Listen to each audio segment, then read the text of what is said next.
ரஷ்யாவிற்கு படிக்க சென்ற மாணவரை போருக்கு அழைத்து செல்வதாக மாணவன் பேசிய ஆடியோ வெளியாகியுள்ளது. கடலூர் மாவட்டம் பாளையங்கோட்டையைச் சேர்ந்த கிஷோர் என்ற மாணவன் ரஷ்யாவுக்கு கடந்த 2021ஆம் ஆண்டு மருத்துவ படிப்புக்காக சென்றுள்ளார். அங்கு தமிழ்நாட்டைச் சேர்ந்த நிதிஷ் மற்றும் 3 ரஷ்ய மாணவர்களுடன் ஒரே அறையில் தங்கி படித்து வந்தனர். அங்கு அறையில் தங்கியிருந்த ரஷ்ய மாணவர்கள் போதைப் பொருட்கள் டெலிவரி செய்ததாக கூறி கைது செய்யப்பட்டனர். இதில் உடனிருந்த கிஷோர் மற்றும் நிதிஷ் என்ற மாணவரையும் போலீசார் கைது செய்தனர். இரு மாணவர்களை மீட்க அவரது பெற்றோர்கள் தொடர்ந்து போராடி வருகின்றனர்.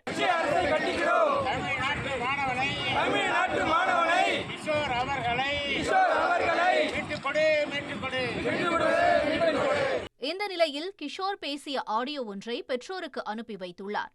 அதில் யுக்ரைன் நாட்டிற்கு எதிரான போருக்கு செல்ல பயிற்சி அளிக்கிறார்கள் எனவும் ஆவணம் ஒன்றிலும் மிரட்டி கையெழுத்து பெற்றுள்ளனர் எனவும் பேசியுள்ளார்.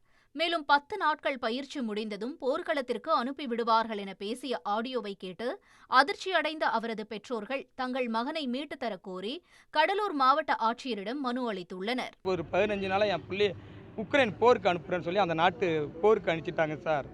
இந்த போர்லேருந்து எங்களை பிள்ளைய மீட்டு உயிரோட கொடுங்க சார். தமிழக அரசுக்கும் பிரதமர் ஐயாவுக்கும் என் பிள்ளைய உயிரோட மீட்டுக்கு சார். அவங்களான பணம் காசுலாம் கேட்கல சார். உயிரோட மீட்டு கொடுத்தா போதும் சார். இந்த 15 நாளாக என் பிள்ளை உயிரோட இருக்கானேன்னு எங்களுக்கு தெரியல சார். நாங்களாம் குடும்பத்தோட எல்லாம் தற்கொலை பண்ணிக்கிட்டுமா சார்? நீங்கள் சொல்லுங்கள் சார், நாங்கள் எல்லாம் தற்கொலை பண்ணிக்கிறோம். ஃப்ரெண்ட் ஆக்கிக்கோங்க. தந்தி டிவியின் சப்ஸ்கிரைபர்ஸ் அண்ட் ஃபாலோவர்ஸ் குடும்பத்தில் நீங்களும் இணையுங்க.